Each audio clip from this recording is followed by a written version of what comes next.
My name is Lauren and this is my story. I was born in Lexington, Kentucky, and me and my family moved to Austin when I was very little.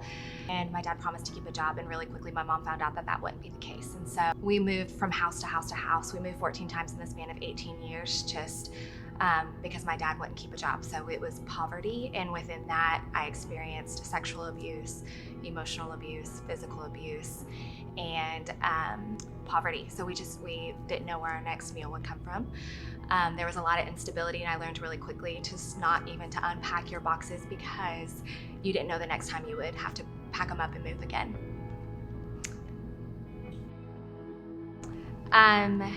My dad was diagnosed with schizophrenia, multiple personalities, and bipolar disorder, and he kind of dabbled in all three that they couldn't give him an exact diagnosis. My mom worked 3 jobs to keep food on the table, so that meant that she wasn't in our home very often, which subjected me to sexual abuse at the hands of my father. The sexual abuse happened at the hands of my father, but then my father also subjected me to other men.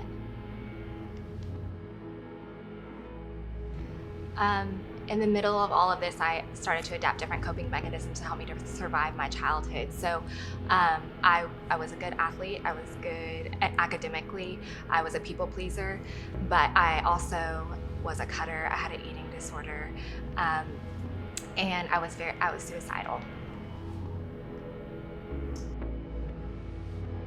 When I was 17, I had a counselor that had invested in me and took interest in me at a very early age. And looking back on it now, I didn't realize that she was a believer, but she brought me a heated blanket when my house was so cold that my goldfish froze to death. And she brought our family food when we didn't have food to eat. And she was the hands and feet of Jesus to me in high school. And so when I was a junior, she started asking me if I had thought about applying to college. And it wasn't something that was pushed in my family.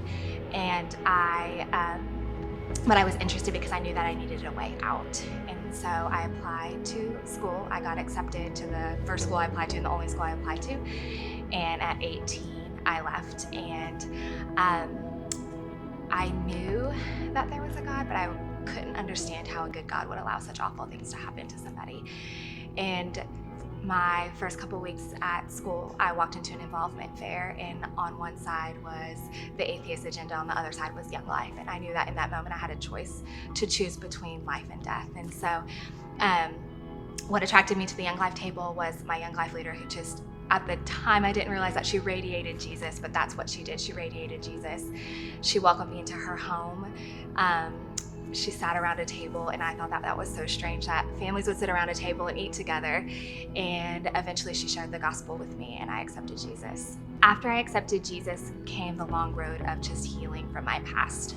So I started counseling, but I really wasn't ready to dive into the really difficult parts of my story, and it was very surfacey. I still had an eating disorder. I was still cutting, and I was still trying to fill my void with anything that I could. And I eventually hit my breaking point where I was very suicidal. And so I went to a facility to help me fight the effects of PTSD and depression. And it was in this place that I learned how to fully surrender my life to Jesus. And I knew that what I was doing just wasn't working. And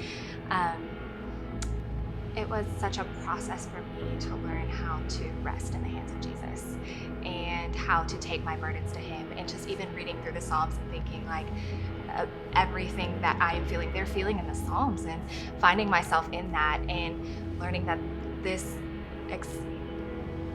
realizing that my trauma is not too big for God to heal and redeem. And what's on the other side of that is freedom. And I have found freedom, and it's a continual process to fight for my healing. But it's worth it. The word for my story is redemption, and what I have seen God do is take a broken, used little girl to somebody that is whole and has a new name and a new identity.